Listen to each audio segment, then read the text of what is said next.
नमस्कार दोस्तों, मैं आपका होस्ट लोकेंद्र कुमार और स्वागत करता हूं आपका basic science series YouTube channel में। आप जानते हैं इस चैनल में हम बहुत सारी बातें डिस्कस करते हैं, एजुकेशन से रिलेटेड कंटेंट में क्रिएट करता हूं और आपको अलग अलग चीज़ों के बारे में इंफॉर्मेशन देता हूं, स्पेसिफिकली जैसे फेलोशिप।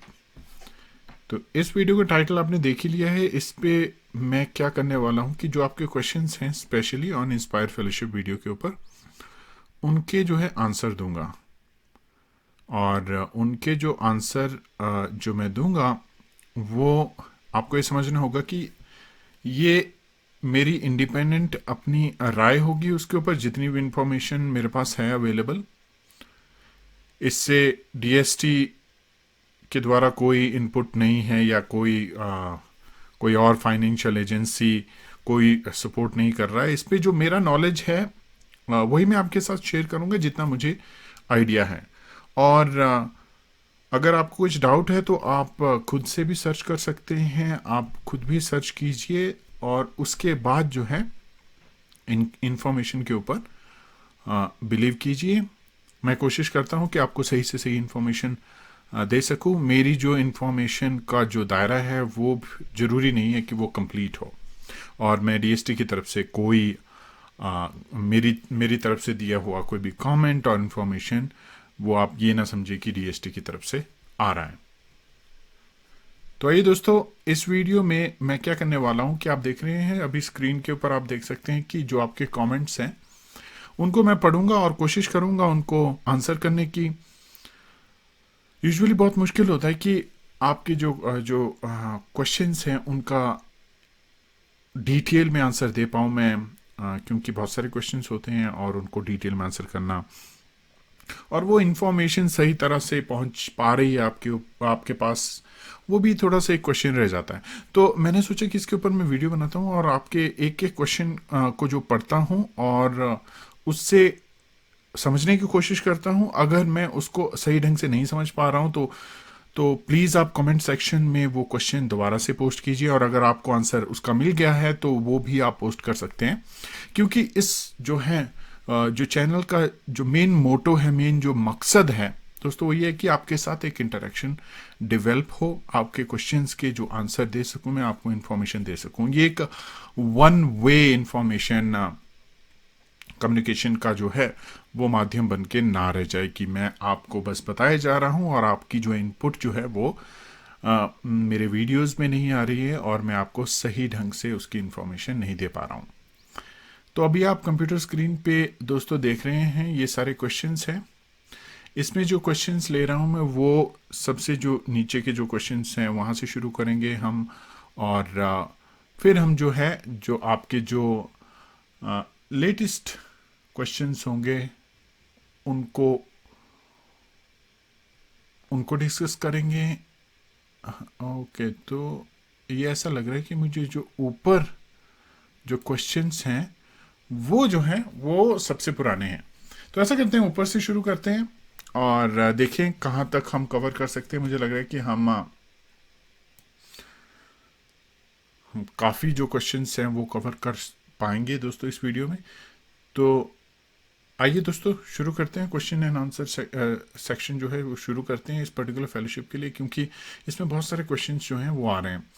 तो देखिए यहाँ पे पहला क्वेश्चन है जो पूछा गया है आराधना झा जी के द्वारा। वो पूछ रहे हैं कि sir, I have applied for inspire fellowship in 2019 and cleared the first phase of selection, but there is any possibility to edit the information submitted as university has provided me the master degree. Also, the month of examination was mentioned as June. Later university announced that the previously given document is wrong. तो ऐसा लग रहा है कि ये चाहते हैं यहाँ पे कुछ इंफॉर्मेशन एडिट करना, जो एप्लीकेशन इन्होंने अप्लाई की हुई इंस्पायर फेलोशिप के लिए। And it has provided us a new document where the month of the examination is mentioned.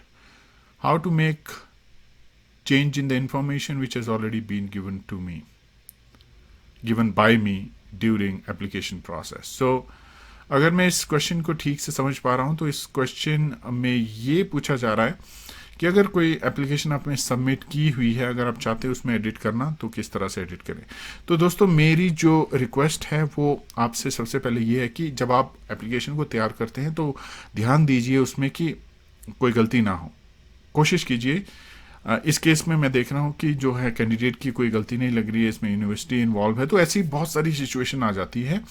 और जिसके केस में जो है most of the time department of science and technology वो लीनियंट रहते हैं। अगर कैंडिडेट को कोई गलती नहीं है, उसको रेक्टिफाई करना है, तो आप एक पोलाइट ईमेल लिख सकते हैं डीएसटी को, अपने डॉक्यूमेंट, अपडेटेड डॉक्यूमेंट जो है वो सेंड कर सकते हैं डीएसटी को। सारे जो है एक अपडेटेड एप्लीकेशन जो है, कंप्लीट एप्लीकेशन आप फॉर्मेट कीजिए, उसमें जिस तरह से आपने बताया उस तरह से रीजन जो है डीएसटी को प्रोवाइड कीजिए, और उम्मीद कीजिए कि जो आपकी एप्लीकेशन है वो एक्सेप्ट हो और रिव्यू हो। क्योंकि देखिए वहाँ भी मैन पावर लिमिटेड है, और वो किस तरह से जो है एप्लीकेशन को स्क्रीन करते हैं वो उनका प्रोसेस है, उसमें मैं कोई कमेंट नहीं करना चाहूँगा। लेकिन ऐसी सिचुएशन आती है तो आप क्या कर सकते हैं कि आप अपनी तरफ से एक अपडेटेड एप्लीकेशन कंपाइल कीजिए और हार्ड कॉपी जो है वो सबमिट कीजिए, और उम्मीद कीजिए कि जो है वो अपडेट हो जाए। इन पर्सन भी विजिट किया जा सकता है अगर सारे जो अभी आई डोंट नो कि लॉकडाउन के टाइम में किस तरह से पॉलिसीज चेंज हुई हैं और डीएसटी का काम करने का तरीका कैसे है, लेकिन जो है इन पर्सन अगर डीएसटी अलाउ करता है तो इन पर्सन भी आप जाके उनके साथ कांटेक्ट कर सकते हैं। बहरहाल, आइए दूसरे क्वेश्चन पे आते हैं। नेहा वर्मा जी कहते हैं कि sir, I am a first rank holder in MSc 2020 with 80.3% marks. I want to ask that about age criteria to eligible for DST inspire fellowship. तो एज क्राइटेरिया के बारे में क्वेश्चन है ये, और first rank holder in MSc microbiology 2020। So सबसे पहले तो मैं कॉन्ग्रेचुलेशन देना चाहूँगा आपको कि आपने फर्स्ट रैंक अचीव किया है। काफ़ी मुश्किल होता है फर्स्ट रैंक अचीव करना, क्योंकि हर सेमेस्टर में आपको जो है मेहनत करनी पड़ती है और एक कंसिस्टेंटली जो है वो स्टडी करनी होती है। और आपने जो मार्क्स भी मेंशन किए हैं 80.3%, बहुत अच्छे जो हैं आपके नंबर हैं, आपका बहुत बढ़िया चांस है। तो एज क्राइटेरिया की अगर बात करूं तो अभी जो है ये जो क्राइटेरिया जो हैं वो अपडेट होते रहते हैं, लेकिन जीआरएफ का जो है आई थिंक कि 28 ईयर्स का अभी तक जो है वो एज लिमिट है। कैटेगरी वाइज भी चेंज होता रहता है, तो मैं आपको सजेस्ट करूंगा कि जब नोटिफिकेशन आती है तो आप उस नोटिफिकेशन को ध्यान से पढ़िए। सारे जो क्राइटेरिया हैं, स्पेशल एसेंशियल क्राइटेरिया, उनको चेक मार्क कीजिए। आप देखिए कि आप उसको जो है फुलफिल करते हैं या नहीं करते हैं, तो वो एक ज़रूरी पॉइंट है यहाँ पे। अब तीसरे नेक्स्ट क्वेश्चन पे आ जाते हैं दोस्तों। वो है स्मृति श्रीवास्तवा जी पूछती हैं कि sir, I am a first rank holder in MSc physics 2019 from an college university of Allahabad. I am eligible to apply for inspire fellowship. Same, तो ये भी फर्स्ट रैंक होल्डर है, इनको भी मैं फिजिक्स में है, इनको कॉन्ग्रेचुलेशन देना चाहूँगा। बहुत मेहनत है आपने की हुई है फिजिक्स में, आपने फर्स्ट रैंक होल्ड किया है throughout your masters degree. Congratulations, very good. Am I eligible for inspire fellowship? Yes, of course you are eligible. अगर आप दूसरे क्राइटेरिया भी मैच करते हैं, एज लिमिट और यूजुअली जो है आई एम श्योर कि जो एज लिमिट है वो आप फुलफिल करते हैं। और देखें कि अपडेटेड नोटिफिकेशन में चेक करें, ज़रूर चेक करें, आप सारी जो हैं वो क्राइटेरिया फुलफिल करते हैं। बहुत चांसेस हैं आपके इंस्पायर फेलोशिप के, ये मैं कह सकता हूँ। फर्स्ट रैंक होल्डर्स जो होते हैं उनको जो है एक तरह की बेनिफिट होती है, गोल्ड मेडलिस्ट होते हैं वो, तो उनको बेनिफिट होते हैं। तो आप जो है एक बार ही चेक कीजिए इंस्पायर फेलोशिप की जो नोटिफिकेशन है उसमें चेक कीजिए। अगर आपको अभी अपडेटेड नोटिफिकेशन नहीं है तो आप प्रीवियस नोटिफिकेशन है वो भी चेक कर सकते हैं। तो नेक्स्ट क्वेश्चन है, सर फेलोशिप के फॉर्म कब फिल होते हैं? ये क्वेश्चन पूछा गया है शिल्पी चौहान जी के द्वारा। तो फॉर्म कब फिल होते हैं, तो ये जो आंसर है, ये बहुत लोगों ने ये क्वेश्चन पूछा है कि इसके फॉर्म कब रिलीज होंगे, कब डेट है। देखिए, मैंने आपको पहले ही बताया था कि डीएसटी का जो है उनका एक इंडिपेंडेंट प्रोसेस है और बहुत सारी चीज़ें डिले हुई हैं, बहुत सारी चीज़ें चल रही हैं, बहुत सारी चीज़ें कोविड-19 की वजह से डिले हुई हैं। और फेलोशिप के बारे में अगर मैं आपको इन जनरल बताऊं तो ऐसा होता है कि जो फेलोशिप्स होती हैं वो कई बार डिसकंटिन्यू भी हो जाती हैं, फिर रिकंटिन्यू करते हैं, वो गवर्नमेंट पॉलिसीज़ के ऊपर डिपेंड करता है। तो इसमें जो है मैं आपको सही जवाब नहीं दे पाऊंगा, उसके लिए मैं सॉरी मांगना चाहता हूँ आपसे। लेकिन अगर आप डीएसटी की वेबसाइट में जाएंगे, वहाँ अपडेटेड रहेंगे, उनकी वेबसाइट को देखते रहेंगे, नोटिफिकेशन चेक करते रहेंगे, तो आपको जो है वो इन्फॉर्मेशन मिल जाएगी। और दूसरी भी वेबसाइट्स होती हैं जो वो इन्फॉर्मेशन प्रोवाइड करती हैं। जैसे ही फॉर्म रिलीज होता है तो आपको वो इन्फॉर्मेशन सोशल मीडिया के थ्रू मिल ही जाएगी, और मैं भी कोशिश करूंगा उसके ऊपर इंफॉर्मेशन रखने की। बट ये जो पर्टिकुलर इंफॉर्मेशन है कि फॉर्म कब ओपन होंगे, वो जो है वो थोड़ी सी ट्रिकी है और वो डीएसटी ही डिसाइड करते हैं। Okay, so next question Nazia Siddiqui द्वारा पूछा गया है दोस्तों, और एक बार मैं चेक कर लूं कि मैं सही क्वेश्चन पे हूं। जी, तो नाजिया सिद्दीकी जी पूछ रहे हैं कि sir, you are a senior INSPIRE scholar. Sir, I am an INSPIRE scholar and want to apply for fellowship but not allowed to access my portal. Why? I want to apply for the fellowship this year. Kindly tell how I can access my portal. So ये जो website issue है, I am sure कि DST के पास जो है इसके लिए एक सेपरेट डिपार्टमेंट होना चाहिए या कुछ ना कुछ रिसोर्सेज होने चाहिए। कई बारी वेबसाइट और पोर्टल की जो इशू होती है वो जो है इंस्पायर जो विंग है डीएसटी का वही हैंडल करते हैं उसको। तो इसमें तो मैं आपकी ज़्यादा मदद नहीं कर पाऊंगा, लेकिन जो है आप डीएसटी कांटेक्ट कीजिए और उम्मीद है कि आपको वहाँ से कुछ हेल्प मिले। और बाकी जिन लोगों ने कमेंट किया है, अगर उनको इस तरह की कोई प्रॉब्लम आई है, उन्होंने कैसे रिजॉल्व किया, तो मैं उम्मीद करता हूँ दोस्तों कि आप अपनी जो है इनपुट जो है वो शेयर जरूर कीजिए। यहाँ पे स्टूडेंट्स को दिक्कत आ रही है। अगला क्वेश्चन अर्जुन अग्रवाल, और मैं पहले माफ़ी मांगना चाहता हूं कि अगर मैं नाम सही ढंग से नहीं पढ़ पा रहा हूं या अगर मुझसे कोई गलती होती है, मुझे आप माफ़ कीजिएगा। तो अर्जुन अग्रवाल जी कहते हैं कि sir, what are the marks division for getting selected in the DST inspire fellowship for final offer. तो अगर इसका स्ट्रेट आंसर दूं मैं तो हाईएस्ट कहूंगा कि ज़्यादा से ज़्यादा जितने आप ले सकते हैं उतने आपके चांसेस बढ़ जाते हैं। ठीक है दोस्त, तो इसमें मिनिमम वो आप देख सकते हैं कि मिनिमम कितना उन्होंने रखा हुआ है कि 70 प्लस होने चाहिए या 75 प्लस होने चाहिए। मैक्सिमम जितने आप जो है ले सकते हैं, आपको जो बेसिकली फर्स्ट रैंक होल्डर अगर आप बन जाते हैं तो आपको जो है काफ़ी ज़्यादा चांसेस आपके बन जाते हैं इस पर्टिकुलर फेलोशिप को अचीव करने के लिए। राजेश कमल जैन जी पूछते हैं कि sir, I M MSc in geography applied science, I got 74 in post graduate and cleared UGC net and set in SET in geography. In general category, can I apply for this year? But sir, I am not first rank in postgraduate. तो ये भी एक important question है कि दोस्तों बहुत सारे लोगों को ये डाउट होता है कि जो सिर्फ फर्स्ट रैंक होल्डर ही अप्लाई कर सकते हैं इसमें। तो आप अगर उसकी जो एलिजिबिलिटी क्राइटेरिया पे मैं फिर से आऊँगा, अगर आप उसको पढ़ेंगे तो उसमें वो कहते हैं कि ये जो फेलोशिप है ये, हाँ, उनको जो है प्रेफरेंस दिया जाता है जो गोल्ड मेडलिस्ट होते हैं, फर्स्ट रैंक होल्डर होते हैं। लेकिन अगर आपका ओवरऑल स्कोर जो अच्छा है और उनकी जो एलिजिबिलिटी क्राइटेरिया में अगर आप आते हैं तो आपको मैं ये सजेस्ट करूंगा कि आप अप्लाई कीजिए। आप एक बारी अपना चांस लीजिए, आप डॉक्यूमेंट सबमिट कीजिए, अप्लाई कीजिए। और अगर आपने यूजीसी नेट क्लियर किया है तो यूजीसी नेट अगर आप बात कर रहे हैं तो आपने फेलोशिप के साथ किया है या विदाउट फेलोशिप के साथ किया है, ये भी एक क्वेश्चन है। और आपको ये भी देखना है कि जो आपका ज्योग्राफी अप्लाइड साइंस है वो इंस्पायर के सब्जेक्ट एरिया में आता है कि नहीं। तो ये कुछ एक चीज़ें हैं जो आपको ध्यान में रखनी है।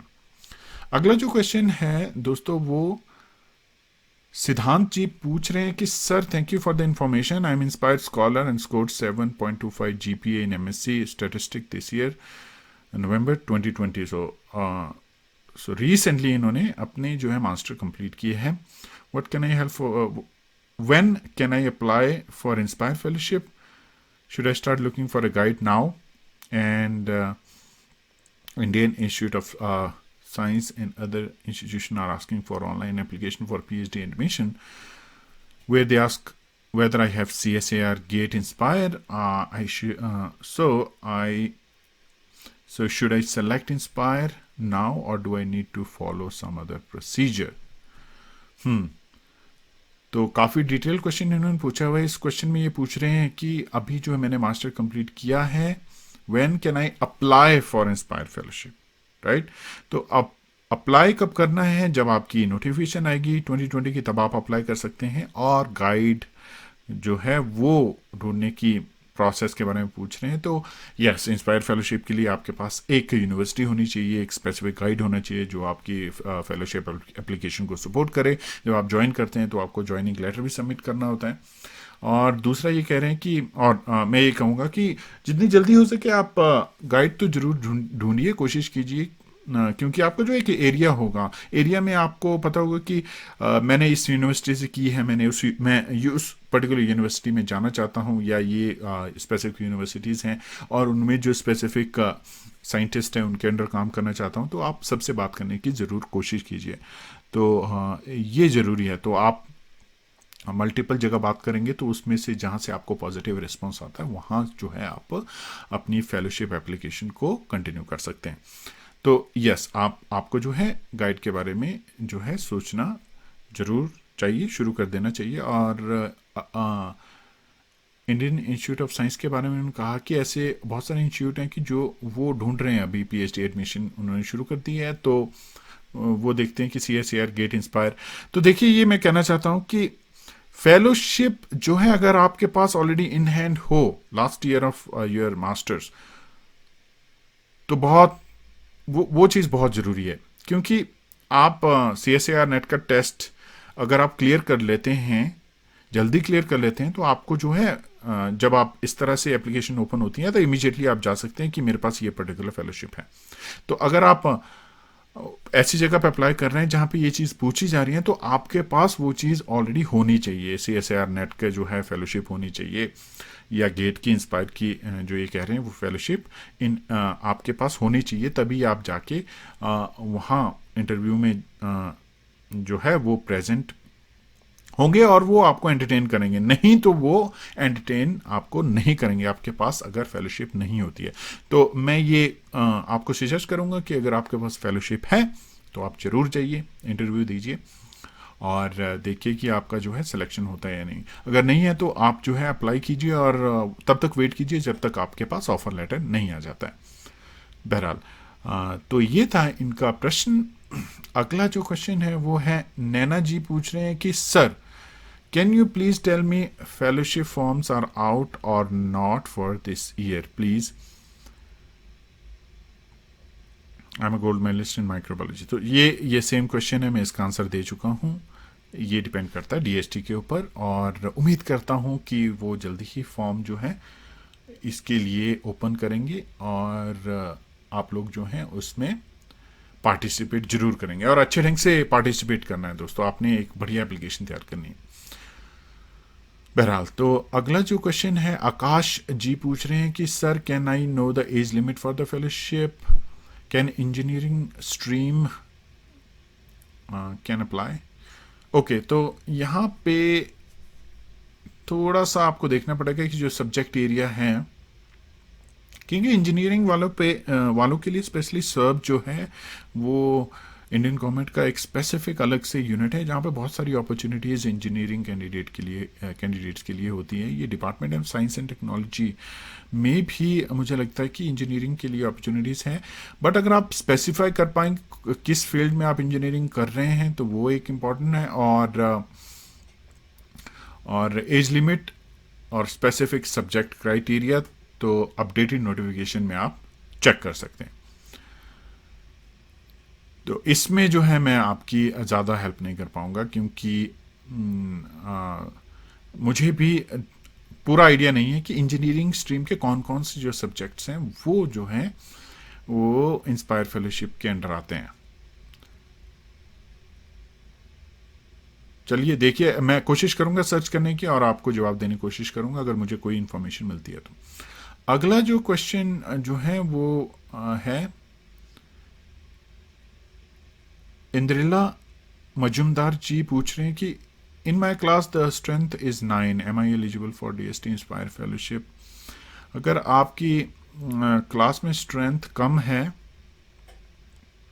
तो आपको ये चेक करना है कि जो DST ने लिमिट सेट की है उसके अकॉर्डिंग जो है आपकी क्लास में जो स्टूडेंट है वो उतने हैं या नहीं है। अगर नहीं है तो आप एलिजिबल नहीं होंगे, अगर हैं उसके लिए आप पुरानी नोटिफिकेशन भी देखिए, नई नोटिफिकेशन भी वो रिलीज़ करेंगे जिसमें अपडेट करेंगे इन्फॉर्मेशन। और अगर आपके 9 स्टूडेंट उसमें आपका फर्स्ट रैंक है तो आपके काफ़ी चांसेस बन जाते हैं। मैं ये आपको सजेस्ट करूँगा कि आप जो है अप्लाई ज़रूर कीजिए।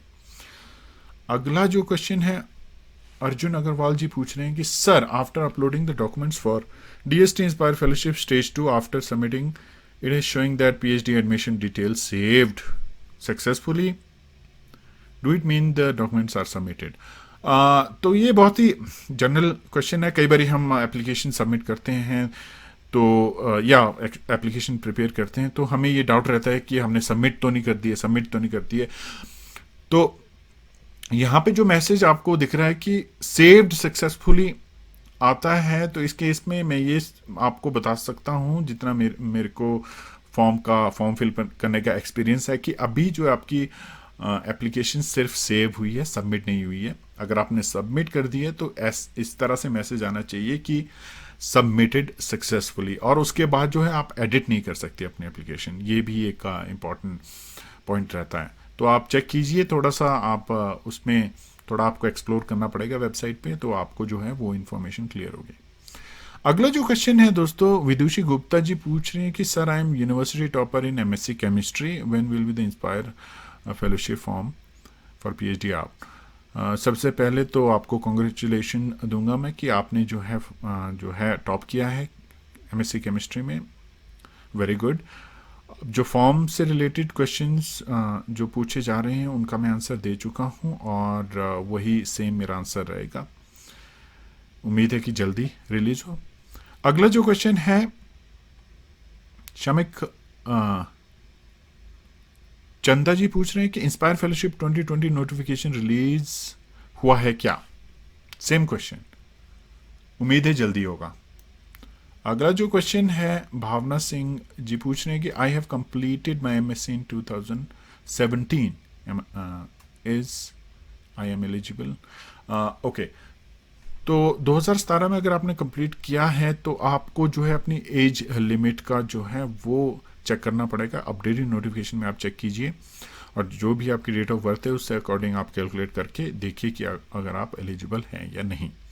अगला जो क्वेश्चन है वो सदाफ परवीन जी पूछ रहे हैं कि sir I am first rank holder gold medallist in BSc biotechnology and silver medallist second rank holder in masters, currently taking admission in PhD medical biochemistry, eligible for the inspire fellowship.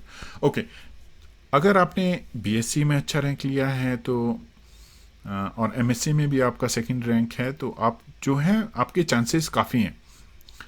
और eligibility के जहाँ पे मैं बात कर रहा हूँ घड़ी घड़ी एक ही बात आ रही है एलिजिबिलिटी से रिलेटेड, तो आप जो एलिजिबिलिटी एसेंशियल स्पेसिफिकली उस पर फोकस ज़रूर कीजिए। तो आप पुरानी नोटिफिकेशन उठा के देख सकते हैं जो मैंने वीडियो में भी डिस्कस किए। जब मैं एलिजिबिलिटी डिस्कस करता हूँ तो आप जो है एक एक पॉइंट को देखिए कि आप जो है उस पर्टिकुलर क्राइटेरिया में फिट होते हैं या नहीं। तो एलिजिबिलिटी वाइज तो आपको एज जो है वो चेक करनी है। मेडिकल बायोकेमिस्ट्री में आप कर रहे हैं तो मुझे लग रहा है कि आप जो है अप्लाई कर सकते हैं और एलिजिबल हैं। एज जरूर चेक कीजिएगा। और सेकंड रैंक होल्डर हैं आप, काफ़ी आपके चांसेस बन जाते हैं। मैं आपको उम्मीद करूँगा कि मैं आपसे उम्मीद करूँगा कि आप अप्लाई ज़रूर करें और देखें कि रिज़ल्ट क्या रहता है। देखिए अप्लाई करना आपके हाथ में है, रिजल्ट क्या रहता है वो आपके हाथ में नहीं है। क्योंकि अगर आप कमेंट सेक्शन पढ़ेंगे तो देखिए कितने लोगों ने अचीवमेंट की हुई है, अलग अलग फील्ड में बहुत मेहनत करते हैं बच्चे, बहुत ज़्यादा कंपटीशन है। तो हिम्मत हारने वाली बात नहीं है, आप अप्लाई कीजिए, उसके बाद आप भूल जाइए। जो रिजल्ट आता है आप देखिए, पॉजिटिव आता है तो वेल एंड गुड, नहीं आता है तो अगला स्टेप, राइट, नेक्स्ट फेलोशिप। तो एलिजिबिलिटी के लिए मैं यही कहूँगा कि आप जो है पुरानी नोटिफिकेशन चेक कीजिए, अगर नई नहीं आई है, अगर मुझे ये लग रहा है कि आप जो है एज स्पेसिफिकली उस पर देखिए कि आपकी जो एज है वो इंस्पायर फेलोशिप के लिए सुइटेबल है या नहीं। अगला क्वेश्चन, कंकोना तिमोली जी पूछ रहे हैं कि sir I have joined the PhD programme in 2020 when I have to apply for this scholarship. Okay, so PhD programme में आपने ज्वाइन कर लिया है और आप अप्लाई करना चाहते हैं, तो थोड़ा सा अगर आप इसमें थोड़ा डिटेल मुझे दे देते तो मैं आपको आंसर सही ढंग से दे पाता। क्योंकि जब आपने पीएचडी में ज्वाइन किया है तो आप किस यूनिवर्सिटी में ज्वाइन किया है, क्या स्ट्रक्चर है, क्या आपके पास अभी फेलोशिप है, आप किसी फेलोशिप के अंडर हैं या आप किसी प्रोजेक्ट के अंडर कर रहे हैं। तो अगर ऐसा कुछ है तो आप अप्लाई ज़रूर कर सकते हैं इस पर्टिकुलर फेलोशिप के लिए, अगर आप एलिजिबल हैं। अगर आप गोल्ड मेडलिस्ट हैं, अगर आप टॉपर हैं, तो आप ज़रूर अप्लाई कीजिए। और सेम जिस गाइड के अंडर आप काम कर रहे हैं वही जो है आपको सपोर्ट लेटर भी दे सकते हैं। तो जी, आप ज़रूर अप्लाई कीजिए और देखिए क्या रिजल्ट रहता है। अतुल के जी पूछ रहे हैं कि sir I have passed MSc in year 2020। Okay, I am Inspire Fellow from my BSc level itself. Now I'm waiting for the call for Inspire Fellowship. Do you have any idea about Inspire Fellowship for this year? When will they call for the fellowship? Okay, so same question जो है DST ही इसका answer आपको दे पाएगी। लेकिन मैं एक बात कहना चाहूँगा कि आपने BSc से इंस्पायर फेलो हैं आप, और अगर आप थोड़ा सा और एक्सपीरियंस शेयर करें अपना दूसरे कैंडिडेट के साथ, एक मैंने वीडियो बनाया था इंस्पायर स्कॉलरशिप के ऊपर, उसमें भी अगर आप थोड़ा सा अपना एक्सपीरियंस शेयर कर पाएँ तो बहुत अच्छा होगा और बहुत हेल्पफुल रहेंगी आपकी। क्योंकि वहाँ पे भी कुछ क्वेश्चन पूछे जा रहे हैं स्टूडेंट के द्वारा कि बीएससी लेवल पे जो है वो किस तरह से वो रहता है, प्रोसेस रहता है। तो जो नेक्स्ट कॉल है वो डीएसटी डिसाइड करेगी। और देखिए दोस्तों, जब भी आएगी तो आपको जो है कहीं ना कहीं किसी न किसी सोर्स से 101% इंफॉर्मेशन मिल ही जाएगी। और अगर आप चैनल से जुड़े हुए हैं तो इस चैनल के माध्यम से भी मैं आपको बताने की कोशिश करूंगा अगर इंस्पायर फेलोशिप के फॉर्म जो है अगर आ जाते हैं तो। ओके, सो नेक्स्ट क्वेश्चन है पूजा जी पूछ रही हैं, sir please sir notify once when the form filling start this year for inspire fellowship. Same question, तो इसका आंसर मैं दे चुका हूं। चंचल पिपारी जी पूछ रहे हैं कि okay, thank you sir, thank you. And one more thing please sir, I have completed my PG this year so I am eligible for this year only. आप तब तक एलिजिबल हैं जब तक आप जो है एलिजिबिलिटी क्राइटेरिया फुलफिल करते हैं। एज लिमिट अगर आपकी क्रॉस हो गई है तो आप जो हैं ऑब्वियसली रिजेक्ट होंगे उस पर्टिकुलर के फेलोशिप के केस में। लेकिन नेक्स्ट ईयर अगर आपकी जो है एज लिमिट क्रॉस नहीं हो रही है तो आप अप्लाई ज़रूर कर सकते हैं। तो एलिजिबिलिटी आप हर साल की जो नोटिफिकेशन में वो चेक कर सकते हैं। आप तब तक अप्लाई कर सकते हैं जब तक आप एलिजिबल हैं। नेक्स्ट, बहुत ही यूनिक नाम है, वन स्टेप टुवर्ड्स यूनिफॉर्म, जो पूछ रहे हैं कि can we apply and get JRF and INSPIRE fellowship both at the same time? Yes you can. आप जो है दोनों फेलोशिप के लिए अप्लाई कर सकते हैं और दोनों भी आपको ऑफर लेटर दोनों एजेंसीज आपको प्रोवाइड कर सकती हैं। जब आपके पास ऑफर लेटर आ जाता है तो आपको सिर्फ एक ही फेलोशिप जो है एक्सेप्ट करनी है। मेरे केस में यही हुआ था। और ये मुझे उस क्वेश्चन के ऊपर लेके जाता है कि क्या आपको जो है मल्टीपल फेलोशिप के लिए अप्लाई करना चाहिए? जी हाँ, करना चाहिए। लेकिन अगर आपको अवार्ड हो जाती है उसके बाद आप घड़ी घड़ी जो है फेलोशिप के लिए अप्लाई मत कीजिए। मैंने देखा है कि बहुत सारे स्टूडेंट होते हैं, वो एक बारी CSA या नेट क्लियर करते हैं, दूसरी बारी फिर से अप्लाई करते हैं, फिर क्लियर करते हैं, उसके बाद तीसरी बारी करते हैं। मैंने ऐसे देखे कि पांच बार वो कहते हैं कि मैंने 5 बार CSAR नेट जो है JRF क्लियर किया है। आप 5 बार करें या 1 बार करें, फेलोशिप आपको एक ही बार मिलने वाली है। अगर आप फिर घड़ी घड़ी जो है वो एग्जाम दे रहे हैं, उससे क्या हो रहा है कि जो कैंडिडेट जो सेलेक्ट नहीं हो पा रहे हैं, जिनको फेलोशिप नहीं, उनका चांस कम हो रहा है। तो आपसे आप जो है JRF के लिए अगर आप ट्राई कर रहे हैं, अगर आपको JRF मिल जाती है, क्योंकि यूजुअली ये होता है कि आप एक ही एजेंसी से जो है वो एक्सेप्ट कर सकते हैं junior research fellowship, multiple agency से नहीं। तो आपको ये चाहिए कि आप जो है एक बार टेस्ट क्लियर कीजिए, उसके बाद दूसरों को चांस देने दीजिए। घड़ी घड़ी जो है आप सिर्फ ये बोलने के लिए कि मैंने 5 बार क्लियर किया है या 7 बार क्लियर किया है, आप तो क्लियर कर रहे हैं, लेकिन जिनका जो चांस था, जो उस वक्त लाइन में पॉइंट पे थे, जिनको ये फेलोशिप मिल सकती थी, वो रह गए। तो उम्मीद है दोस्तों कि आप इस बात को समझने की कोशिश करेंगे और एक बार जो है अप्लाई करेंगे। यानी आप तब तक अप्लाई कीजिए जब तक आपका सिलेक्शन नहीं हो जाता। अगर आपका सिलेक्शन हो जाता है तो आप जो है उसको जो है अप्लाई करना बंद कर दीजिए। अगर आपका नेट क्लियर हुआ है, अगर आप JRF करना चाहते हैं तो ज़रूर कीजिए। तो मैं तो ये कहूँगा कि आप JRF तब तक देते रहिए जब तक आपका क्लियर नहीं हो जाता। और जो कैंडिडेट जो हैं वो क्लियर कर चुके हैं, वो गड़गड़ी ना करें, क्योंकि वो एक ही फेलोशिप एक ही टाइम में अवार्ड कर सकते हैं और उसी फेलोशिप पे उनको कंटिन्यू करना होता है। Next question. तो नेक्स्ट क्वेश्चन जो है अर्जुन अग्रवाल जी पूछ रहे हैं, sir after submitting when I clicked on the print application form my PhD submission detail were uploaded, it mean submitted और व्हाट। सो ये सबमिटेड से रिलेटेड, सबमिशन से रिलेटेड जो क्वेश्चंस हैं, वो मैं ये सजेस्ट करूँगा कि आप जो है ध्यान रखिए जब तक आप को एक मैसेज नहीं आ जाता कि your application is submitted. Most of the time मुझे ये लगता है कि एक ईमेल नोटिफिकेशन भी आ जाती है कि आपकी एप्लीकेशन सबमिट हो चुकी है। तो अगर आपको ईमेल नोटिफिकेशन आ गई है तो इसका मतलब है कि सबमिट हो चुकी है। नेक्स्ट क्वेश्चन इज शालिनी चिपा जी पूछ रहे हैं कि sir when will B forms release for inspire fellowship. इसका जवाब मैं ऑलरेडी दे चुका हूं। अगला क्वेश्चन आदि नारायण जी पूछ रहे हैं कि sir I M inspire fellowship with 70 inspire scholar with 74% marks in MSc end of this year. SSC 95%, plus two 98%, PSC 96%। अगर मैं इसको थोड़ा सा एलेबरेट करूं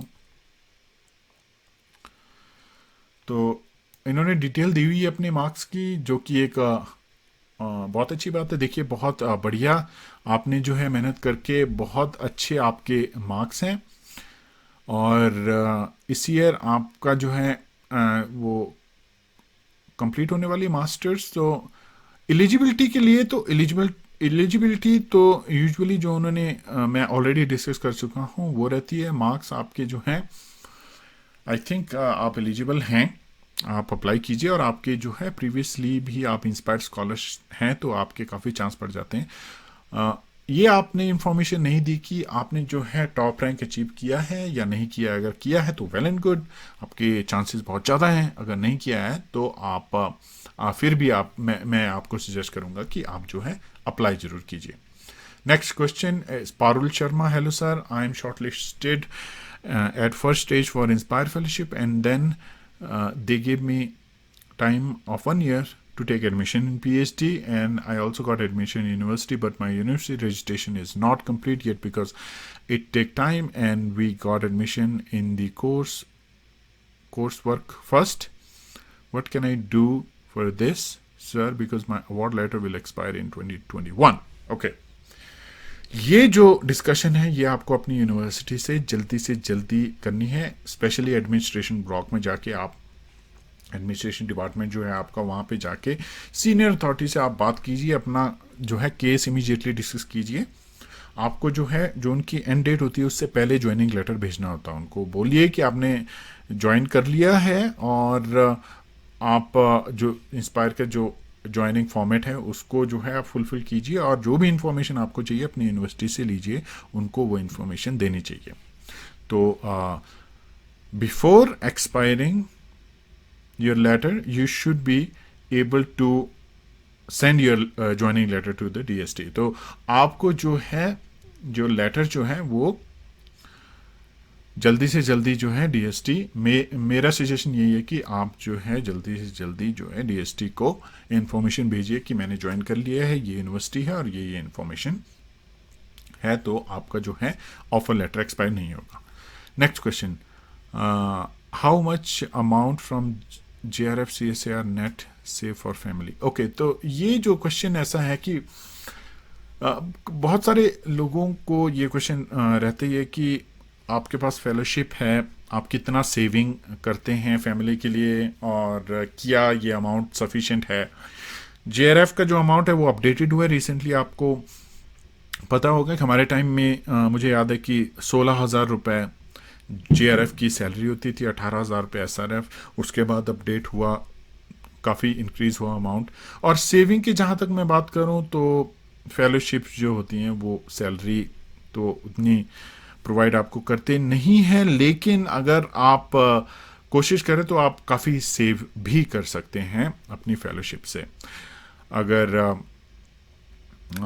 आप जो है HRA ले रहे हैं तो आपका जो है हाउस रेंट भी उसमें इंक्लूड हो जाता है, तो आपकी सैलरी जो है आप बचा सकते हैं. लेकिन सेविंग एक ऐसी चीज़ है जो वो आपके ऊपर डिपेंड है कि आपका खर्चा कितना है और आप कितनी जो है सेविंग बचा सकते हैं.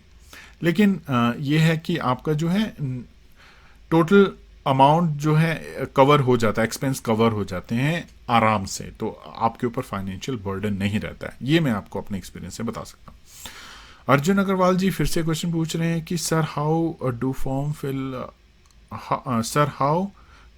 Fill up for stage 2 for DST inspire fellowship. तो फॉर्म फिलिंग के लिए तो फिर से मेरा आंसर यही रहेगा कि देखिए दोस्तों, DST के ऊपर डिपेंड करता है कि वो कब फॉर्म निकालते हैं और उसका प्रोसेस जो है उन्होंने एक्सप्लेन डिटेल में किया. अगला जो क्वेश्चन पूछते हैं वो सिद्धांत भालेकर जी पूछ रहे हैं, sir I have received inspire scholarship during my bachelors and master in statistics. Very good, congratulations. मैं आपको देना चाहूँगा कि हमारे पास देखिए एक इंस्पायर स्कॉलर हैं, और अगर आपको इंस्पायर स्कॉलरशिप के बारे में इंफॉर्मेशन चाहिए तो आपके पास कैंडिडेट हैं, और मैं उम्मीद करूँगा सिद्धांत जी से कि थोड़ा सा आप अपना एक्सपीरियंस इंस्पायर स्कॉलरशिप के बारे में भी ज़रूर शेयर करें. I will get my result of MSc by end of 2020. Do I need to apply first or fix guide first for Inspire Fellowship? देखिए, बहुत अच्छा क्वेश्चन आपने पूछा है. आपके पास गाइड होना एक बहुत ज़रूरी है. तो गाइड को आपको कन्विंस करना है ताकि आपकी जो फेलोशिप सपोर्ट करें. स्पेसिफिक साइंटिस्ट जो हैं वो आपको लेटर प्रोवाइड करेंगे. थोड़ा सा ट्रिकी रहता है, मैंने कुछ वीडियो बनाए हैं उसके ऊपर किस तरह से आपको अप्रोच करना है साइंटिस्ट को, कैसे बात करनी है. और थोड़ा सा यही रहता है कि आपके जो हैं, जो आपके इमीडिएट सीनियर्स हैं, जो आपके टीचर्स हैं, उनसे बात कीजिए. उनके कॉन्टैक्ट जो होंगे वो आपको अच्छे ढंग से गाइड करेंगे कि आप उन पर्टिकुलर प्रोफेसर से बात कीजिए. आप उनसे रेफरेंस लेटर ले सकते हैं. अपने जो आपके मास्टर्स के जो टीचर्स हैं उनसे आप रेफरेंस लेटर ले सकते हैं, और फिर आप उन स्पेसिफिक टीचर्स से बात कर सकते हैं जो कि उन टीचर्स की रिकमेंडेशन होगी. तो इस तरह से आप ढूंढ सकते हैं. लेकिन मैं ये सजेस्ट करूंगा कि जी बिल्कुल ढूंढिए, आप जो है उस पर्टिकुलर रिसर्चर और साइंटिस्ट को ढूंढिए जो कि आपके एरिया ऑफ इंटरेस्ट या जिस एरिया में आप काम करना चाहते हैं उससे रिलेटेड हो, ताकि जो आपकी एप्लीकेशन जो है वो स्ट्रांग हो. और बाकी जितनी भी कैंडिडेट्स हैं मैं उनसे एक रिक्वेस्ट ज़रूर करना चाहूँगा कि अगर आपने मास्टर्स में कुछ काम किया तो उसको पब्लिश ज़रूर कीजिए, ओरिजिनल काम करने की कोशिश कीजिए. अगर आपके पास एक भी पब्लिकेशन है ना, वो आपके एप्लीकेशन को बहुत स्ट्रांग बनाती है. तो उम्मीद करता हूँ कि जो मास्टर कैंडिडेट्स हैं जो अभी इंस्पायर फेलोशिप के लिए एलिजिबल नहीं हैं या फर्स्ट सेमेस्टर में, सेकंड सेमेस्टर में, वो पूरा जोर लगा लीजिए और कोशिश कीजिए कि पब्लिकेशन जो उनके पास हो. बहरहाल, तो thank you for that particular question. अगला क्वेश्चन पूछते हैं कि अर्जुन अग्रवाल जी का ये क्वेश्चन हमने डिस्कस कर लिया था. लेकिन अभी एक और क्वेश्चन उन्होंने पूछा कि sir the research proposal that we write for admission for DST INSPIRE stage 2 will it contain the sign both supervisor and research scholar और ओनली सुपरवाइजर। मुझे ऐसा लग रहा है कि इसमें जो है आपको दोनों दोनों कैंडिडेट को जो है वो अप्रूव करना होता है। आप तो हैं ही हैं उसको अप्रूव करने के लिए। सुपरवाइज़र का अप्रूवल बहुत ज़रूरी है इसमें। तो आप जो है ढूंढना शुरू कीजिए और कोशिश कीजिए कि आपके पास ऐसे गाइड हों। और एक ट्रिक इसमें भी रहती है कि MSc के बाद आप इमीडिएटली जो है वो ज्वाइन कर सकते हैं किसी प्रोजेक्ट में। अगर आप प्रोजेक्ट में ज्वाइन कर लेते हैं तो उसी लैब में जो है आप जो सीनियर साइंटिस्ट हैं उनसे आप अप्रूवल ले सकते हैं और इस तरह से फेलोशिप के लिए अप्लाई कर सकते हैं। नेक्स्ट, विजय लक्ष्मी जी पूछ रहे हैं कि thanks a lot sir for the valuable information. You are welcome. Do the INSPIRE committee check plagiarism of the research proposal. तो इसमें ये क्वेश्चन का आंसर मैं ज़रूर देना चाहूँगा, डिटेल में देना चाहूँगा। तो जो प्लेजरिज्म है वो साइंटिफिक कम्युनिटी में बहुत ही बुरा माना जाता है और इससे जितना आप अपने आप को दूर रख सकें उतना रखें और कोशिश कीजिए ओरिजिनल कंटेंट आप ऐड करें। और कुछ एक सॉफ्टवेयर हैं ऑनलाइन, आप उनके थ्रू भी आप अपना कंटेंट में प्लेजरिज्म चेक कर सकते हैं। लेकिन देखिए, किसी भी डॉक्यूमेंट को राइट करने के लिए जो है वो एक इम्पॉर्टेंट ये इनपुट रहता है कि आप जो है अपना जो है क्या उसमें इनपुट दे रहे हैं। उसमें गलतियां हो सकती हैं तो उसको रिव्यू करना ज़रूरी है। उसको एक अच्छे जो है वो साइंटिफिक जो प्रोफेसर या रिसर्चर है उनसे आप चेक करवाइए और रिव्यू करवाइए, लेकिन ओरिजिनल इनपुट देने की कोशिश उसमें ज़रूर कीजिए। नॉन इंग्लिश स्पीकिंग जो लोग होते हैं उनमें इंग्लिश की प्रॉब्लम रहती है, क्योंकि लैंग्वेज जो है एक बहुत बड़ा बैरियर होता है। लेकिन वो धीरे धीरे जो है प्रैक्टिस के साथ आप इम्प्रूव कर सकते हैं। राइटिंग स्किल जो है वो इम्प्रूव की जा सकती है अगर आप उसमें जो है स्पेसिफिक प्रैक्टिस करते रहें। तो बहरहाल जी इसको अवॉइड कीजिए और चेक कीजिए, बहुत सारे सॉफ्टवेयर हैं। उम्मीद करता हूं कि जो है प्लेजरिज्म जो आपके कंटेंट में जो है बिल्कुल ना हो। अगला जो क्वेश्चन पूछा जा रहा है वो अफसाना जी पूछ रहे हैं कि hello sir, I am already hello sir, if I already contact a guide before applying for the fellowship, does it mean I will be selected for doing PhD under him? If not selected, will any guide permit some random student to provide the detail and a research proposal discussed with him? तो ये भी guide से related question है और इस question में ये पूछा जा रहा है कि अगर मैं इसको समझ पा रहा हूँ सही ढंग से, तो ये पूछा जा रहा है कि गाइड से जो है इन्होंने कांटेक्ट कर लिया है फेलोशिप के लिए। अगर आप सेलेक्टेड हो जाते हैं तो जो है उन्हीं के अंडर आपको PhD करनी है, क्या कोई और गाइड जो है वो आपको जो है जो रिसर्च प्रपोजल है वो डिस्कस करेंगे आपके साथ, क्या नहीं। देखिए, जब आप अप्लाई करते हैं तो DST को आप इंफॉर्मेशन दे रहे हैं कि मैं इस पर्टिकुलर साइंटिस्ट के अंडर जो है ये PhD करना चाहती हूँ या चाहता हूँ और ये मेरा प्रोजेक्ट है। उसके बाद अगर आप चेंज करते हैं तो वो जो प्रोजेक्ट है वो उस पर्टिकुलर रिसर्चर का रहता है और दूसरी जो लैब में जो आप कर रहे हैं वो थोड़ा सा अलग भी हो सकता है। तो अगर आपके पास लेटर है तो मुझे ऐसा लग रहा है कि जो कोई भी गाइड जो है आपको अपनी लैब में आने देगा। लेकिन फिर आपको जो है एक तरह से अगर आप उनसे बात करेंगे, जो आपके प्रीवियस गाइड हैं उनसे आप बात कीजिए और उनको अपनी प्रॉब्लम डिस्कस कीजिए उनके साथ कि आप जो है इस पर्टिकुलर यूनिवर्सिटी में ज्वाइन करना चाहते हैं। तो ये एक थोड़ा सा रिस्क फैक्टर तो रहता ही है कि आपको जो नया गाइड जो है वो एक्सेप्ट करेगा या नहीं करेगा, वो उनके ऊपर डिपेंड है, लेकिन आप जो है ट्राई ज़रूर कर सकते हैं। ओके, सो काफ़ी हमने क्वेश्चन जो है इंक्लूड कर लिए हैं। नेक्स्ट क्वेश्चन जो है वो अनिंदिता बोरा जी पूछ रहे हैं कि I am inspired scholar in my 3 years of graduation and now pursuing post graduation with the scholarship.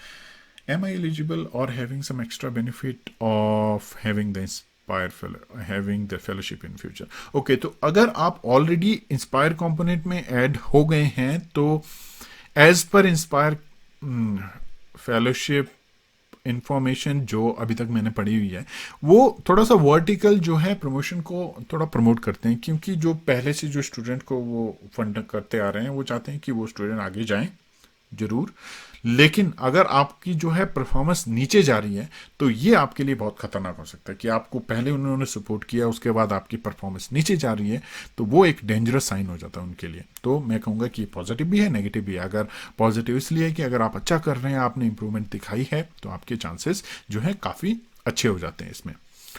उम्मीद है कि आपका क्वेश्चन जो मैंने आंसर सही ढंग से किया है। अगला जो क्वेश्चन है वो पल्लवी साहू जी पूछ रही हैं। Hello sir, in the application for the inspire fellowship 2021 over और येट टू कम, इसका मैं आंसर दे चुका हूँ। ये डीएसटी जो है वो नोटिफिकेशन रिलीज करेंगे तभी ही इंफॉर्मेशन आएगी। Due to the pandemic we got our results few days back only. Are the students passing MSc in 2020 eligible to apply next INSPIRE fellowship? देखिए, बहुत सारी चीज़ें डिले हुई हैं, ये तो पक्का है, और बहुत बहुत सी यूनिवर्सिटी स्ट्रक्चर में चेंजेस हुए हैं, एग्ज़ाम्स में चेंजेस हुए हैं, उनका जो फॉर्मेट चेंज हुआ है, तो बहुत सारी ऐसी चीज़ें हैं। हम स्टिल सभी क्वेश्चन कर रहे हैं कि क्या होगा आगे, लेकिन आपको जो है थोड़ा सा स्ट्रांग रहना है इसके केस में, और मैं उम्मीद करता हूँ कि फेयर होगा डिसीजन जो भी होगा। तो आप बने रहिए, और अगर आपने अभी इस ईयर रिसेंटली किया है तो आपका जो है मुझे लगता है कि एज लिमिट भी वो जो है क्राइटेरिया जो आप फुलफिल करेंगे और आपके पास चांसेस होंगे। तो बस उम्मीद कीजिए दोस्तों कि जल्दी से जल्दी जो है डीएसटी कॉल ओपन करें और आपको मौका मिले अप्लाई करने का। अनु जी का प्रश्न है, I am gold medallist in BTech and I want to apply for PhD after my BTech, can I apply for this fellowship? Gold medallist यानी आपका रैंक बहुत अच्छा है, जरूर आप अप्लाई कर सकते हैं, आप अप्लाई कीजिए। जैसे ही नोटिफिकेशन मिलती है आप एलिजिबिलिटी असेंशियल क्राइटेरिया ध्यान से पढ़िए। अगला क्वेश्चन है, लोकेश राय जी पूछ रहे हैं कि sir do we have to join the PhD first before applying to the inspire fellowship? जी नहीं, आपको जो है ज्वाइन जो है वो करना इम्पोर्टेंट इसमें नहीं है बिफोर अप्लाइंग, लेकिन आपके पास एक सुपरवाइजर होना चाहिए जो आपके एप्लीकेशन को सपोर्ट करे। नेक्स्ट क्वेश्चन है कि आर्या श्री कुमार जी पूछ रहे हैं कि sir can I get your email ID तो मैं और any contact information regarding this particular fellowship? तो ये जो इन्फॉर्मेशन है मैं आपको जो है डिस्क्रिप्शन में मैं अपने सोशल मीडिया हैंडल्स जो हैं वो प्रोवाइड करता हूँ, आप मुझे मैसेज कर सकते हैं। ईमेल भी आई थिंक मैंने प्रोवाइड की हुई है, इसी में आंसर मैंने किया हुआ है, तो आप ईमेल से भी मुझे पूछ सकते हैं। बहुत सारे स्टूडेंट्स जो हैं वो बहुत सारे कैंडिडेट्स जो हैं वो मुझे ईमेल से भी क्वेश्चन करते हैं, और जिनको मैंने आंसर किया है तो वो जानते होंगे कि मैंने कोशिश की है आपको सही ढंग से गाइड करने की, और यही मेरा मकसद है दोस्तों। क्योंकि जब मैं अप्लाई कर रहा था इन फेलोशिप्स के लिए तो उस वक्त जो है सोशल मीडिया में भी इतना ज़्यादा इन चीज़ों का अवेयरनेस नहीं थी। इंस्पायर फेलोशिप रिसेंटली लॉन्च हुई थी, I was one of the first candidate who got inspire fellowship, तो मुझे बहुत सारी मुश्किल हुई थी। तो यही मेरा मोटिव था कि मैं वो जो है एक्सपीरियंस जो है आपके साथ शेयर करूं। उसके बाद पोस्ट डॉक्टरल फेलोशिप भी मैंने ज्वाइन की है, उसका भी मैं डिटेल आपके साथ शेयर करता हूं। तो मेरा ये रहता है कि दोस्तों सीखिए और सिखाइए, पढ़िए और पढ़ाइए। तो बहुत सिंपल सा मोटो है, बहुत सिंपल सा लॉजिक है। बहरहाल टॉपिक से हटना यहाँ पे नहीं चाहता हूँ मैं, तो आइए क्वेश्चन पे वापस चलते हैं। तो मुझसे ये पूछा गया था कि कांटेक्ट के बारे में पूछा गया, तो कांटेक्ट डिटेल मैं आपको दे चुका हूँ, आप मुझे ईमेल कर सकते हैं।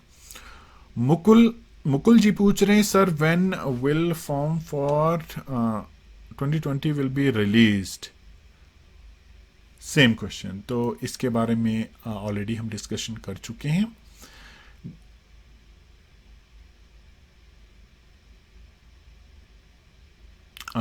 अनु जी के बाद लोकेश राय जी, पूछ रहे हैं कि sir do we have to join PhD, ये मैं अभी डिस्कस कर चुका था। आर्य जी, मुकुल जी क्वेश्चन से when will be the form will be when sir when will forms for 2020 be release, moreover I completed MSc. Okay, so notification जब भी release होगी, होपफुली पेंडेमिक का बुरा असर नहीं होगा डीएसटी के ऊपर, वो जल्दी रिलीज़ करेंगे। मैंने चेक किया था कि इंस्पायर फैकल्टी फेलोशिप जो है नोटिफिकेशन में रिलीज़ की हुई है, तो उम्मीद है कि जल्दी करेंगे। नेक्स्ट जो क्वेश्चन है, शौविक मंडल जी पूछ रहे हैं, I am doing masters second year third semester, when I have to apply for inspire fellowship this year next year. INSPIRE fellowship के लिए आपका एमएससी का रिजल्ट होना जरूरी है, तो नेक्स्ट ईयर।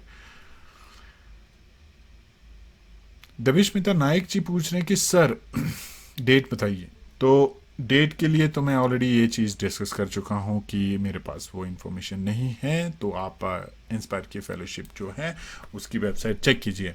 आफरीन अंजुम जी पूछ रहे हैं कि सर मैंने 2018 में एमएससी कंप्लीट की है, ग्रेजुएशन और पीजी में मुझे इंस्पायर स्कॉलरशिप मिली थी, तो इस तरह के हमारे पास और भी कैंडिडेट हैं। आपने देखा कि हमने देखा था कि कुछ एक स्टूडेंट जो मास्टर उनको जो है बीएससी में वो इंस्पायर स्कॉलर हैं, तो मैं अभी पीएचडी के लिए इंस्पायर फेलोशिप के लिए एलिजिबल हूँ। देखिए, अगर आपको पहले इंस्पायर फेलोशिप या स्कॉलरशिप मिली हुई है, इसका मतलब ये नहीं है कि आप पीएचडी के एलिजिबल है। दोनों के लिए अलग अलग क्राइटेरिया है, आप एलिजिबिलिटी क्राइटेरिया चेक कीजिए, और उम्मीद करता हूँ कि आपके मार्क्स अच्छे होंगे और ज़रूर आप एलिजिबल होंगे और अप्लाई ज़रूर कीजिए।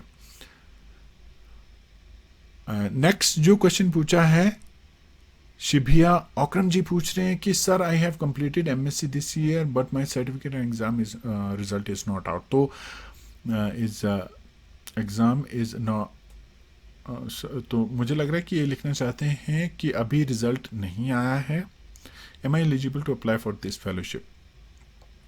तो रिज़ल्ट इसके लिए ज़रूरी है, तो जब आपका रिज़ल्ट आ जाता है तो आप अप्लाई कीजिए और चेक कीजिएगा एक बार फिर से, अगर मैं गलत हूँ तो आप प्लीज़ ज़रूर चेक कीजिए। ओम जी पूछ रहे हैं कि सर ये सब एमएससी स्टूडेंट के लिए है या एमए स्टूडेंट भी कर सकते हैं अप्लाई कीजिए? हाँ, ये मैंने चेक नहीं किया है कि अभी जो है ये साइंस और टेक्नोलॉजी के जो स्टूडेंट है उन्हीं के लिए है इंस्पायर स्कॉलरशिप, तो फिर भी आप चेक कर सकते हैं, एक बार डीएसटी पे कांटेक्ट कर सकते हैं। मुकेश कुमार जी पूछ रहे हैं sir is there any age limit for the inspire fellowship? I think JRF की जो एज लिमिट होती है वही इसके लिए होती है, और लेकिन अपडेटेड नोटिफिकेशन जब आएगी तो आप ये पर्टिकुलर कॉलम उसमें चेक कर सकते हैं। नेक्स्ट, फायर बूस्टर जी पूछ रहे हैं, बहुत इंटरेस्टिंग नाम है, fire booster Kings. Sir I complete my master degree in computer science 2019 with university first rank in specific university, इन्होंने नाम मेंशन किया है, am I eligible now? Computer science के स्टूडेंट एलिजिबल है या नहीं, नोटिफिकेशन में आप चेक कर लीजिएगा। सब्जेक्ट में कंप्यूटर साइंस का मुझे अभी तक नहीं आइडिया, क्योंकि मैं ज़्यादातर बायोलॉजिकल साइंसेज से रिलेटेड जो है इसमें इन्वॉल्व करता हूँ। मुझे लग रहा है कि आप एलिजिबल हैं, फिर भी आप एक बार अपडेटेड जो नोटिफिकेशन है वो चेक कर लीजिएगा। Next, chemistry classroom by Gunjan Prasad Sharma ji पूछ रहे हैं कि what is the criteria for getting final fellowship offer letter? Eligibility criteria detail में इन्होंने मेंशन किया है, लेकिन ओवरऑल मैं आपको बताऊं कि अगर आपका स्कोर बहुत अच्छा है, मार्क्स आपके अच्छे हैं, तो आपके चांसेस बहुत ज़्यादा बढ़ जाते हैं। नेक्स्ट, एस नाम से जो है ये कैंडिडेट पूछ रहे हैं कि सर मैंने स्पेसिफिक दिस यूनिवर्सिटी से अपना मास्टर कंप्लीट किया है और 80+% मार्क्स हैं एवरी ईयर। ओके सर, मैं कब अप्लाई कर सकती हूँ पीएचडी फेलोशिप के लिए? देखिए, एक तो यहाँ पे आप सब्जेक्ट जो हैं वो मेंशन करना भूल गए, और बिकॉज ये बहुत ज़रूरी है इंस्पायर फेलोशिप के लिए। अगर आपने अप्लाई करना है तो आप ज़रूर देखिए कि जो सब्जेक्ट एरिया जिसमें आपने की हुई है कि आप उसके लिए एलिजिबल हैं, और जैसे ही नोटिफिकेशन आ जाती है तो आप अप्लाई कर सकते हैं। नेक्स्ट, मनीष नोनी जी पूछ रहे हैं कि सर एज लिमिट क्या है अगर हम पीएचडी फेलोशिप के लिए अप्लाई कर रहे हैं? तो फेलोशिप के लिए अलग अलग फेलोशिप के लिए अलग अलग एज लिमिट होती है।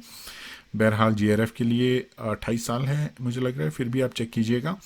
और जब भी आप किसी स्पेसिफिक फेलोशिप का फॉर्म भरते हैं उसमें बिल्कुल क्लियरली वो इंफॉर्मेशन होती है, आप उस पर्टिकुलर नोटिफिकेशन में चेक कर सकते हैं।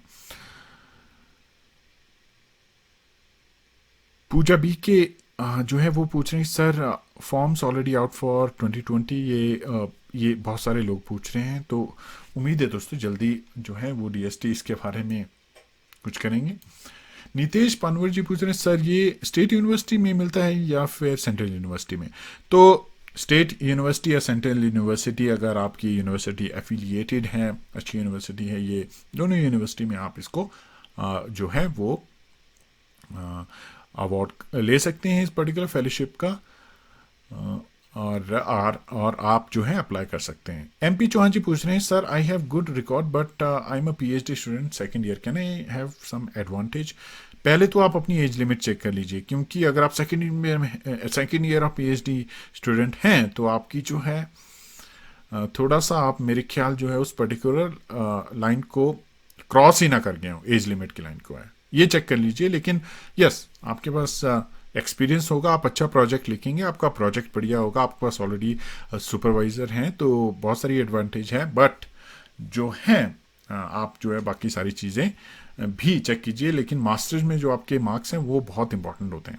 पूजा जी पूछ रहे हैं कि sir, I am not a first rank holder but inspired scholar with 79% marks. तो आप स्कॉलर रहे हैं, मैंने आप पहले भी डिस्कस किया कि जो वर्टिकल जो होती है प्रमोशन, हर चीज़ में एक एडवांटेज देती हैं, लेकिन आपका जो स्कोर वो नीचे नहीं जाना चाहिए। तो जब आपको इंस्पायर फेलोशिप मिलती है तो वो आपसे एक उम्मीद करते हैं कि आप जो हैं अपना स्कोर या हाई रखें, टॉप रैंक आप अचीव करें, आपकी जो मार्क्स अच्छे आएँ, तो ये एक पॉजिटिव रहता है। और आप ज़रूर अप्लाई कीजिए, आपके मार्क्स अच्छे हैं तो जैसे नोटिफिकेशन आती है आप ज़रूर अप्लाई कीजिए। अगला क्वेश्चन पूछ रहे हैं Manish Rane ji, sir I am also inspired scholar and doing MSc physics in college affiliated to Punjabi university Patiala, I am eligible और not, and in future may did not achieve first rank, then I am eligible और not?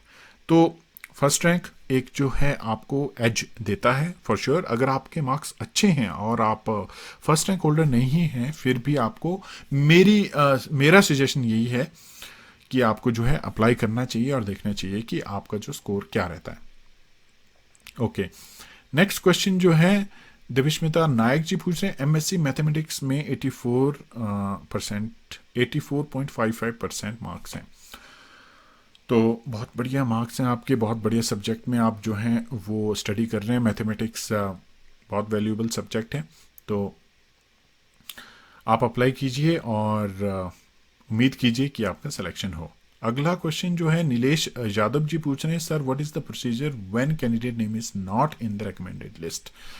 तो अगर आपकी selection नहीं हुई है, non recommended list, अगर मैं ये समझ पा रहा हूँ सही ढंग से कि आपकी जो है सिलेक्शन नहीं हुई है, तो आप जो है एक बार ट्राई कर सकते हैं, लेकिन चांसेस जो है कम हो जाते हैं। जितनी बार आप अप्लाई करते हैं, अगर आप सिलेक्शन नहीं हो तो चांसेस कम हो जाते हैं, क्योंकि हर बार जो है कंपटीशन बढ़ता रहता है। इसलिए जल्दी जल्दी अप्लाई कीजिए। अगर आपका नहीं होता है तो आप दूसरी फेलोशिप्स के लिए जो है वो अप्लाई कर सकते हैं। सर मैंने नेक्स्ट क्वेश्चन है शालिनी यादव जी पूछ रहे हैं कि सर मैंने 2019 में अप्लाई किया था and I got endorsement letter, but मैं एडमिशन नहीं ले पाई 2020 में, दोबारा फिल करना पड़ेगा। एंडोर्समेंट लेटर के बारे में अगर आप थोड़ी सी डिटेल बताएं तो मैं आपको अच्छे से गाइड कर पाऊंगा। जो अगर आपके पास ऑफर लेटर की आप बात करें, अगर आपके पास ऑफर लेटर है, अगर वो एक्सपायर नहीं हुआ है तो उसको जल्दी से जल्दी जो है आप अवॉर्ड कीजिए। अगर डिले हो गया है तो आप फिर से आप फॉर्म फिल कीजिए, लेकिन अगर आपको एक बारी लेटर मिल गया तो उसकी अपॉर्चुनिटी को मिस मत कीजिए। मैं यही सजेस्ट करूंगा आपको। गुलाब वर्मा जी पूछ रहे हैं, आपका कॉन्टैक्ट नंबर चाहिए, क्वेरी है, तो मैं आपको ये जो इन्फॉर्मेशन आई थिंक मैं ऑलरेडी बता चुका हूँ कि डिस्क्रिप्शन में ये इन्फॉर्मेशन मैं आपको प्रोवाइड करता हूँ। निशा सैनी जी पूछ रहे हैं, sir I am inspired scholar student हूँ, एमएससी केमिस्ट्री रिजल्ट इस वीक डिक्लेयर हुआ है जिसमें 75% मार्क्स हैं और इंस्पायर फेलोशिप के लिए एलिजिबल अगर हूँ तो प्लीज़ कंप्लीट प्रोसेस बताइए। वीडियो में मैंने डिटेल में बताया है। मैंने ये बताया कि गोल्ड मेडलिस्ट जो होते हैं उनका चांसेस ज़्यादा रहते हैं, अगर आपके ओवरऑल स्कोर अच्छा है आपके भी चांसेस रहते हैं, लेकिन डिपेंड करता है कि कितनी सीटें हैं और कितने गोल्ड मेडलिस्ट उस वक्त हैं, तो उस पर डिपेंड रहता है। लेकिन आप अप्लाई ज़रूर कीजिए, आप अप्लाई कीजिए, आपके चांसेस अगर होंगे तो आपको अवार्ड जो है फेलोशिप ज़रूर होगी। ओके, तो नेक्स्ट जो है, जो विशाल दत्ता जी पूछ रहे हैं, how many seats are there. देखिए अगला क्वेश्चन बहुत रिलेटेड आ गया, सीट्स के बारे में बात कर रहा था। तो एग्जैक्टली तो मुझे नहीं आइडिया कि कितनी फेलोशिप वो जो है डीएसटी प्रोवाइड करते हैं पर ईयर, बट वो इन कोशिश करते हैं कि जो स्ट्रॉन्ग कैंडिडेट्स हैं उनको फेलोशिप मिले। इस तरह से जो है सिस्टम होता है कि एक रिकमेंडेशन उन कैंडिडेट्स को मिलता है जो एक एलिजिबिलिटी फिल करते हैं और एक स्ट्रॉन्ग कैंडिडेट होते हैं। लेकिन मुझे आइडिया नहीं है कि वो स्पेसिफिक जो है वो सीट्स क्या रहती हैं पर ईयर। नेक्स्ट जो क्वेश्चन है वो हमसे पूछा गया है और वो पूछ रहे हैं चंचल पिपेरी जी, पूछ रहे हैं कि sir I have complete my MSc 2019 but result came in January 2020, so I'm eligible for the scheme or not. Okay, तो एलिजिबिलिटी के बारे में नोटिफिकेशन अभी आई नहीं है। नोटिफिकेशन जैसे ही आती है तो आप जो है उसमें चेक कीजिए। रिज़ल्ट आपके पास आ गया है, ओवरऑल आपका रिज़ल्ट आपको पता है, आपने कंप्लीट की है, रिज़ल्ट यहाँ पे लिखा है कि रिज़ल्ट आ गया है, तो आप ज़रूर जो है वो एलिजिबल होंगे और अप्लाई कीजिए। निशा सैनी जी पूछ रहे हैं कि सर इसमें एंट्रेंस टेस्ट देना होता है क्या। तो अभी तक तो मुझे ऐसा कुछ वो पता नहीं था कि इसमें जो है एंट्रेंस टेस्ट देना होता है या नहीं देना होता है।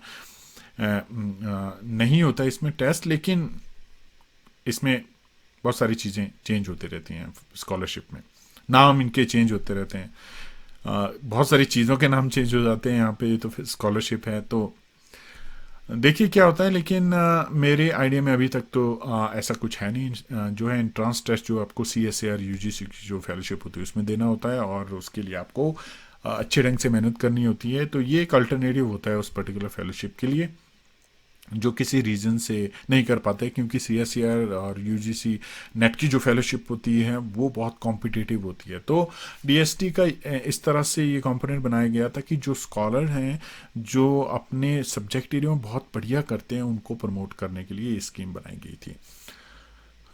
तो बहरहाल आप अगली नोटिफिकेशन चेक कीजिए और देखिए कि उसमें जो है वो स्पेसिफिकली टेस्ट के बारे में क्या मेंशन करते हैं। तो अभी तक मेरे केस में तो मुझे याद है कि कोई टेस्ट नहीं था, आप अप्लाई करते हैं और आपको अवार्ड हो जाती है। हाँ, जब मैंने CSAR नेट का क्वालिफाई किया था तो उस वक्त जो आपको वो करना होता है, लेकिन जब मुझे अवार्ड हुई वो फेलोशिप तो मैंने इंस्पायर फेलोशिप एक्सेप्ट की थी। CSAR UGC की फेलोशिप जो है वो मैंने डिनाई की थी, लेकिन ऑफर लेटर आपको रखना होता है, क्योंकि अगर आपने जॉब के लिए अप्लाई करना है तो आपके पास एक प्रूफ होना चाहिए कि आपको जो है CSAR UGC नेट की फेलोशिप जो है अवार्ड हुई थी। आइए दोस्तों अगले क्वेश्चन पे आते हैं। अभी मुझे लग रहा है कि मैंने ये क्वेश्चन जो है वो डिस्कस किया था सर इसमें एंट्रेंस टेस्ट। यस, तो अगला क्वेश्चन जो है प्राची परमिता जी पूछ रहे हैं कि सर डेट कब निकलेगा फॉर्म। सर डेट कब निकलेगा 2020। ओके, सो ये डेट के बारे में पूछ रहे हैं। तो इस फॉर्म की जो है डेट वो DST के पास इसकी इंफॉर्मेशन है, उम्मीद है कि जल्दी होगा। Sir I have applied for 2019 inspire scholarship, selected first level but till now final offer not provided। Okay, so इसका लग रहा है कि शियान मंडल जी जो हैं वो अभी वेट कर रहे हैं, इनको एक स्टेज इन्होंने क्लियर की है। तो अगर किसी को क्वेश्चन है तो मैं उम्मीद करूँगा शियान मंडल जी से कि वो उन जो है पर्टिकुलर क्वेश्चंस का आंसर देंगे, क्योंकि इन्होंने ऐसा लग रहा है कि फर्स्ट स्टेज जो है वो लेटेस्ट 2019 की क्लियर की है। और शियान जी से मैं ये कहना चाहता हूँ कि आप वेट कीजिए थोड़ा और इन टच रहिए अपनी स्पेसिफिक जो इंस्पायर का पोर्टल है वहाँ पे इंफॉर्मेशन वो अपडेट करेंगे। और दूसरा जो है डीएसटी एक कॉन्टैक्ट इन्फॉर्मेशन प्रोवाइड कर रही है, एक अलग से पेज जो है वो प्रोवाइड करते हैं, तो आप उस पर भी जो है उनको ईमेल लिख सकते हैं और वहाँ पे उनको कांटेक्ट करने की कोशिश कीजिए। और कई बार जो है आपको मल्टीपल टाइम जो है कांटेक्ट करना होता है, लेकिन आप जो अपनी टोन जो है कभी चेंज मत कीजिएगा, ईमेल्स की पोलाइट रखिएगा और उम्मीद कीजिए कि आपको ये स्पेसिफिक इंफॉर्मेशन मिल जाए। थोड़ा पेशेंस रखिए, मैं यही कहना चाहूँगा आपको। रोशन जायसवाल जी पूछ रहे हैं, अब हमारे पास थोड़े से कमेंट्स बचे हैं कि उनका भी सेम क्वेश्चन है, तो इसका आंसर मैं ऑलरेडी दे चुका हूँ। उज्ज्वला जी पूछ रहे हैं, hello sir, I have completed my MSc Botany in 2020 with gold medal. I'm interested in doing PhD in plant taxonomy. Very good. तो हमारे पास एक और गोल्ड मेडलिस्ट कैंडिडेट हैं। Congratulation Ujjwala ji, very good. So can I apply for inspire fellowship? Yes you can, definitely. Also till now I could not get the application form from the site, so ये same information है। उम्मीद कीजिए जल्दी से जल्दी वो release करें। शुभम शर्मा जी पूछ रहे हैं, sir I M inspire SHE recipient. My score is BSc MSc was 6.8, 7.38 GPA. I have completed MSc this year from MEU. Unfortunately, due to less score in my first year scholarship was stopped. Am I eligible for fellowship or PhD? तो I am sorry to hear that कि आपका जो है वो fellowship रुक गई। बहुत सारी चीज़ें होती हैं, बहुत सारी चीज़ों से हमें गुजरना होता है, बहुत सारे नए नए एक्सपीरियंस हमें मिलते हैं, तो कई बार हम ट्रैक जो है वो लूज़ कर जाते हैं। कई बार कंपटीशन इतना बढ़ जाता है कि दूसरे कैंडिडेट जो हैं वो आगे निकल जाते हैं हमसे। तो आई एम सॉरी कि एक्सपीरियंस आपको शेयर करना पड़ा और अनफॉर्चुनेटली जो है आपकी फेलोशिप डिसकंटिन्यू हुई, लेकिन आप ज़रूर पीएचडी का एलिजिबिलिटी इससे कोई लेना देना नहीं है, लेकिन एक इम्पैक्ट तो रहेगा ही। आप देखिए कि अगर आपकी फेलोशिप डिसकंटिन्यू हुई है, इसका मतलब ये है कि आप जो है वो उस पर्टिकुलर फेलोशिप के जो लेवल को जो है वो मैच नहीं कर पाए। अनफॉर्चुनेटली ये आपके अगेंस्ट जा सकता है। ऑनेस्टली अगर आप मेरी ओपिनियन लेना चाहते हैं तो मैं लेकिन आप इससे एक मोटिवेशन लीजिए, आप इससे अपने आप को मोटिवेट कीजिए और अच्छा करने के लिए, और पीएचडी में इस तरह से अपना जो है आप स्कोर बनाइए ताकि आपकी फेलोशिप, आपको अवार्ड भी हो और डिसकंटिन्यू ना हो। अगला जो क्वेश्चन सुनील कुमार जी पूछ रहे हैं, sir in INSPIRE fellowship academic merit is based on 10-12 UG PG based on PG academic based on. ये पूछ रहे हैं कि एमएससी के ही ऊपर डिपेंड रहता है या कि बाकी जो क्लासेस के ऊपर आपके मार्क्स हैं वो भी।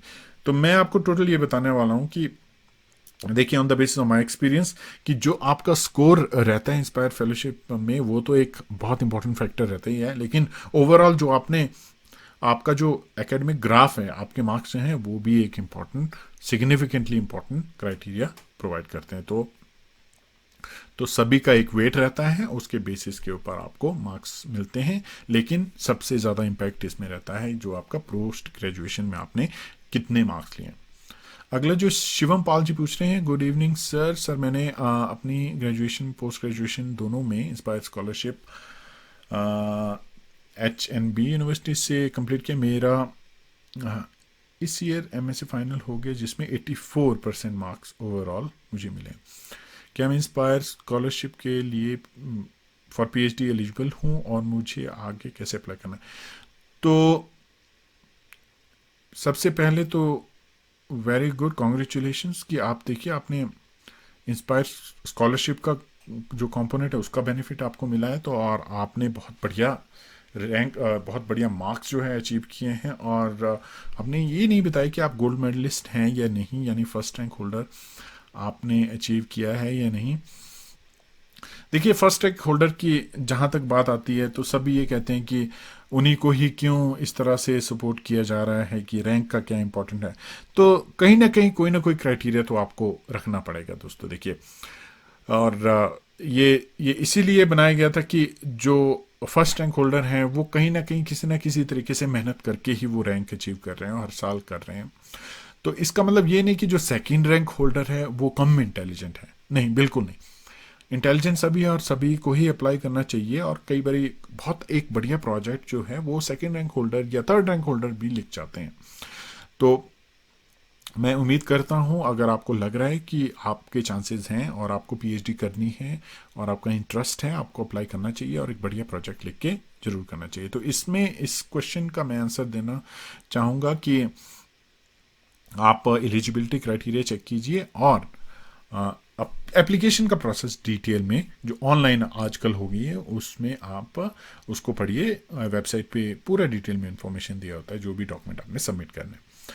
तो पूजा एम जी पूछ रहे हैं, sir what about the rank certificate.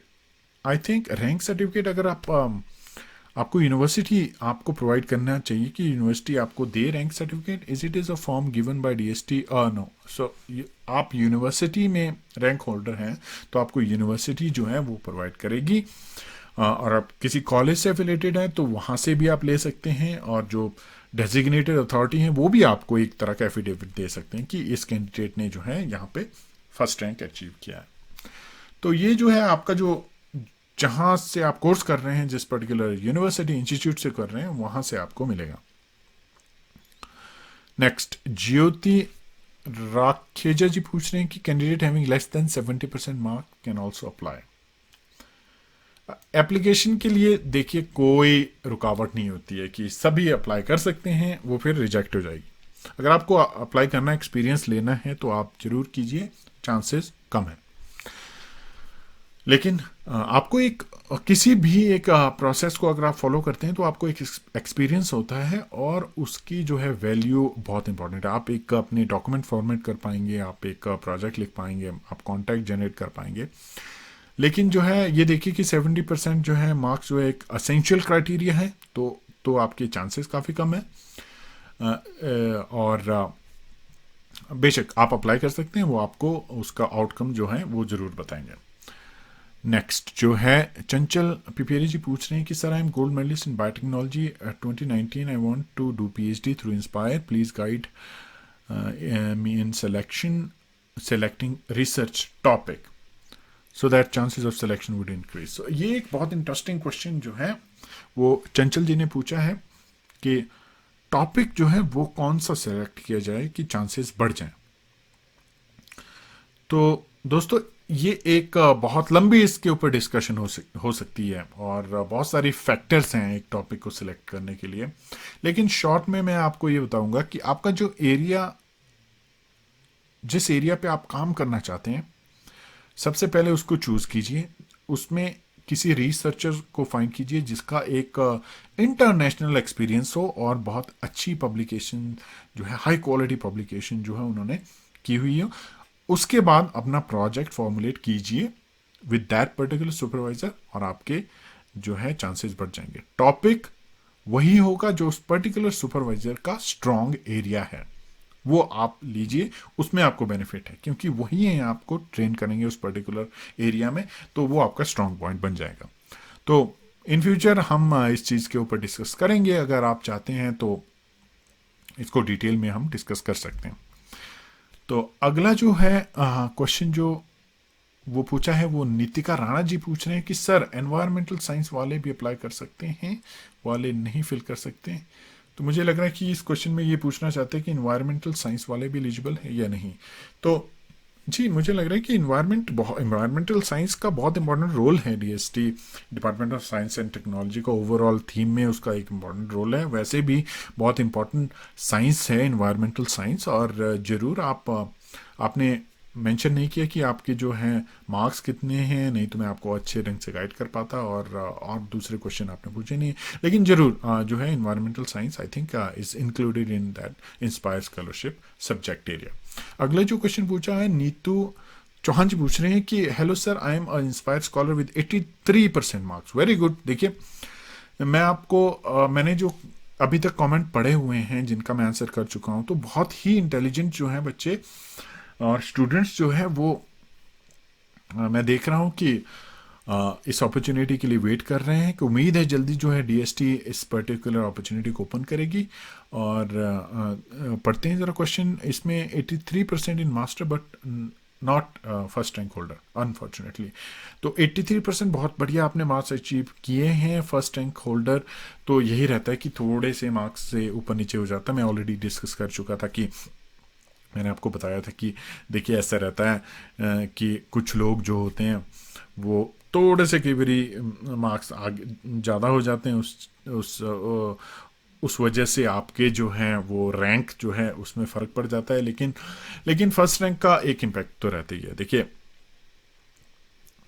First rank तो फिर एक तरह से माना जाता है कि फर्स्ट रैंक होल्डर है, उन्होंने गोल्ड मेडलिस्ट है, उस पर्टिकुलर एरिया में हैं, उन्होंने मेहनत करके वो रैंक अचीव किया है। तो लेकिन मैं आपको बता सकता हूँ कि आपके जो चांसेस काफ़ी हैं, इसमें अच्छे मार्क्स हैं आपके, आप ज़रूर अप्लाई कीजिए। और आप इंस्पायर स्कॉलर भी हैं, और वर्टिकल प्रमोशन की मैं ऑलरेडी बात कर चुका हूँ कि इसका एक इम्पॉर्टेंट रोल रहता है। नेक्स्ट जो है योगिता साहू जी पूछे, सर मेरा केमिस्ट्री एमएससी 2018 में फर्स्ट रैंक है पर्टिकुलर यूनिवर्सिटी 2019 में पीएचडी ज्वाइन की। ओके सो ये मेरे को थोड़ा सा पढ़ना पड़ेगा। 2019 में पीएचडी ज्वाइन की है, लास्ट टाइम अप्लाई नहीं कर पाई थी पर्टिकुलर फेलोशिप के लिए। मेरा एकेडमिक रिकॉर्ड भी बहुत अच्छा है, 10th में 83, 12th में 82, एमएससी में 75। Please sir guide me how to apply, also explain if I am eligible और नॉट। एलिजिबिलिटी के लिए मुझे जो लग रहा है आपके मार्क्स तो जो हैं वो इन रेंज हैं और आप एलिजिबल हैं। एज एक बारी चेक कर लीजिएगा, क्योंकि अगर एमएससी आपने 2018 में किया और 2020 में अप्लाई कर रहे हैं तो वो एक क्राइटेरिया आपको चेक करना जरूरी है। बाकी जो एसेंशियल क्राइटेरिया उनको ध्यान से पढ़िए जब भी आप फेलोशिप के लिए अप्लाई करते हैं, और एक अच्छा प्रोजेक्ट लिखिए। तो और अप्लाई कीजिए और देखिए आपका रिजल्ट कैसे रहता है। आई थिंक हम लास्ट क्वेश्चन तक देखिए पहुंच ही गए आखिरकार। तो वीकेंड में मेरे पास थोड़ा सा टाइम होता है, वीकेंड में आपके साथ बैठ के जो आपके आंसर क्वेश्चंस के आंसर दे पाता हूँ, और कोशिश करता हूँ कि आपको सही आंसर दे पाऊँ। तो ये लास्ट क्वेश्चन का भी दे देते हैं कि ओनली इंस्पायर स्कॉलर ही अप्लाई कर सकते हैं या अदर स्टूडेंट भी एलिजिबल हैं। इंस्पायर स्कॉलर्स के लिए पॉजिटिव रहता है। आपने देखा होगा कि इस वीडियो में मैंने ये डिस्कस किया, बहुत सारे इंस्पायर स्कॉलर भी अप्लाई कर रहे हैं, बहुत सारे ऐसे कैंडिडेट्स भी हैं जो ऑलरेडी बीएससी में जो इंस्पायर स्कॉलर थे, लेकिन वो एमएससी में फर्स्ट रैंक नहीं ले पाए। फिर उनको ये डाउट रहता है कि क्या वो एलिजिबल हैं। एलिजिबल मिनिमम आपको एक बात समझनी पड़ेगी, मिनिमम एलिजिबिलिटी क्राइटेरिया जो होता है वो असेंशियल क्राइटेरिया है, जिसमें आप जो है मान लीजिए 70% मार्क्स होने चाहिए, एज लिमिट ये होनी चाहिए, ये सब्जेक्ट होने चाहिए, ये क्राइटेरिया से कॉम्प्रोमाइज़ नहीं होता है।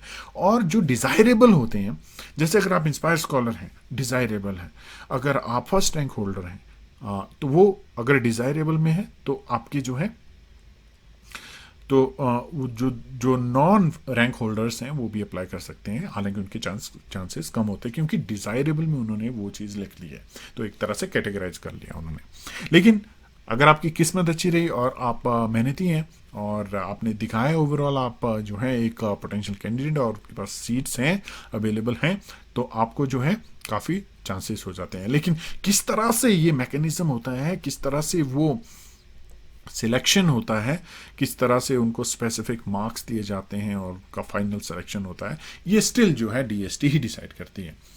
तो आप अप्लाई कीजिए, आप वेट कीजिए, और ऐसा नहीं करना है आपको। मैं एक बात जो है बताना चाहता हूँ कि जब आपने अप्लाई करना है तो मल्टीपल फेलोशिप्स के लिए करना है, अवार्ड हो जाती है, वेल एंड गुड, आपने ज्वाइन करना है और पीएचडी पे फोकस करना है। लेकिन अप्लाई करने के लिए आप आईसीएमआर की जेआरएफ का एग्ज़ाम वो भी ज़रूर देते रहिए, सीएसआई नेट का एग्ज़ाम देते रहिए, और इंस्पायर फेलोशिप का तो ऑप्शन है ही है आपके पास।